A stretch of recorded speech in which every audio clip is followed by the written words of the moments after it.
Mr. Goolsbee, we just got a really surprise number on the jobs report. Not enough to the good side, but certainly a little bit of that green shoot that we want to see. But clearly, it's not enough to satisfy the marketplace yet. What needs to be done?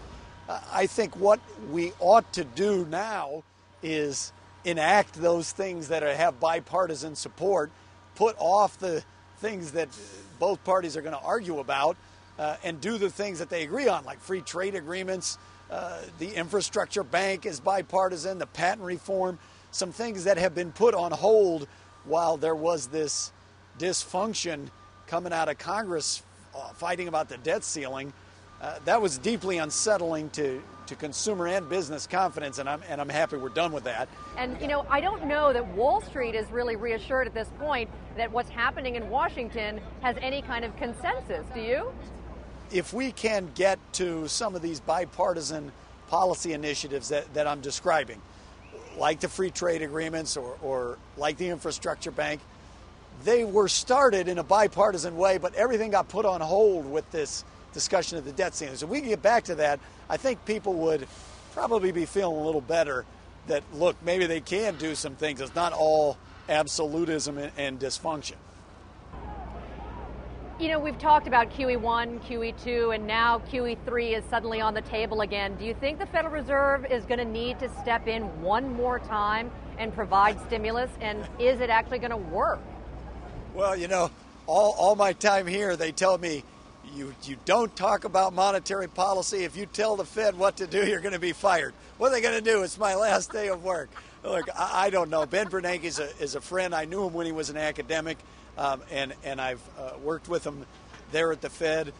Our focus is on the fiscal policy side. I think the moment in the economy that we're in is clearly different than the one at the beginning of 2009 when we came into office, both because we're not losing 800,000 jobs a month, but also because with the private sector starting to be able to stand up, the fiscal policy response, I think, warranted are those policies that will help the private sector get going.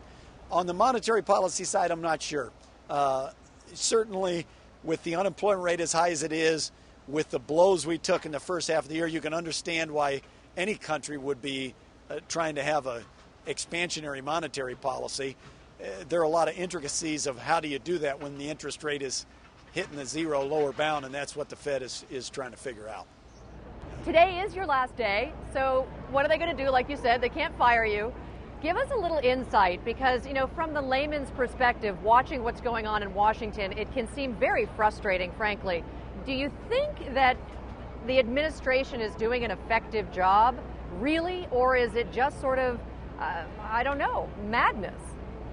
Well, I think it's been doing a fairly effective job. We're in a bit of a, I guess I'd call it a silly season in Washington where it does seem to me that, you know, if the president says, let's do this thing, there is a group of people that says, well, whatever he said, we don't want that, even if the thing that he said was bipartisan. I hope we can get out of that because that's frustrating. Look, it's not just frustrating the staff. Who cares about the staff?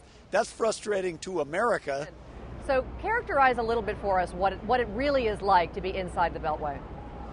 Well, there's inside the Beltway and there's inside the administration. I would say I've known the president a lot of years now, and he's a very decent man, and his focus is on trying to help the people that are struggling at work, that are struggling out of work and around the country. So I don't think that is going to change, and that's an inspiring kind of a vision, and we got to get back to that.